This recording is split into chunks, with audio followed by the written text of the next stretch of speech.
is a lamp unto my feet, and a light unto my path.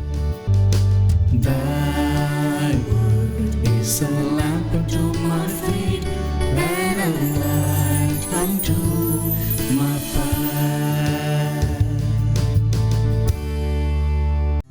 First reading. A reading from the book of Exodus, chapter 34, verses 29 to 35. Moses came down from Mount Sinai. As he came down from the mountain with the 2 tablets of the covenant in his hand, Moses did not know that the skin of his face shone, because he had been talking with God.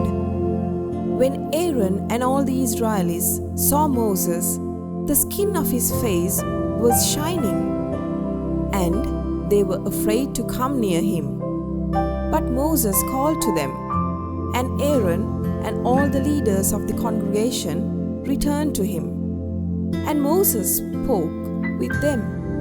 Afterward, all the Israelites came near, and he gave them in commandment all that the Lord had spoken with him on Mount Sinai. When Moses had finished speaking with them, he put a veil on his face. But whenever Moses went in before the Lord to speak with him, he would take the veil off until he came out.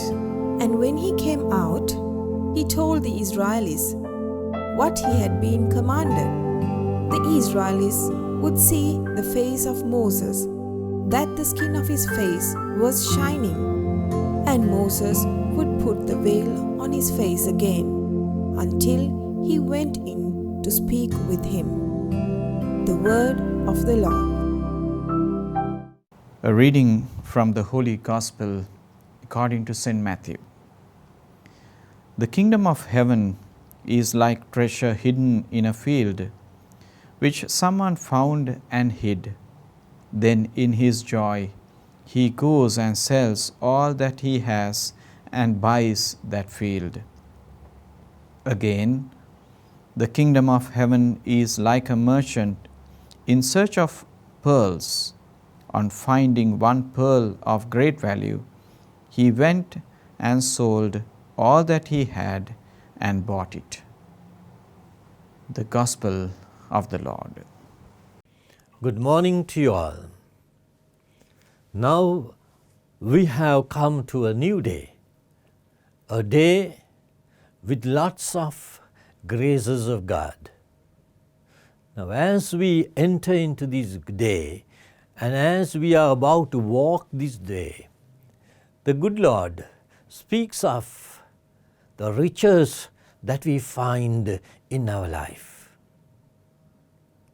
The riches people think of usually are the money, the power, good profession. But the riches or the most greatest richness that the Lord speaks of is He Himself, God Himself, Jesus Himself. This is the greatest rich that we have. And when we live with this Jesus, with this God, naturally we find the vigor and the riches necessary for life. What are the riches for life? It is not merely money. It is not merely power. When power is lost, person is discouraged. The money is gone. Person has no sense of life. But when Jesus is there for us, even though money is not there, there is life. Even though the power is not there, there is courage, there is boldness to live the challenges of life. live the difficulty of life. Why? We have embraced, we have got into the greatest riches, the greatest power for life. So my dear brothers, as we walk with this day, we really make this day with Jesus. Walk with Jesus. Bring all things before Jesus, and we will find He is with us and we are powerful. Things are really happening and life is becoming joyful. Life is becoming happy for the Lord. So let's embrace Jesus. Let's be with Jesus and find His power, His love right through the day as we move on. God bless you. A blessed day.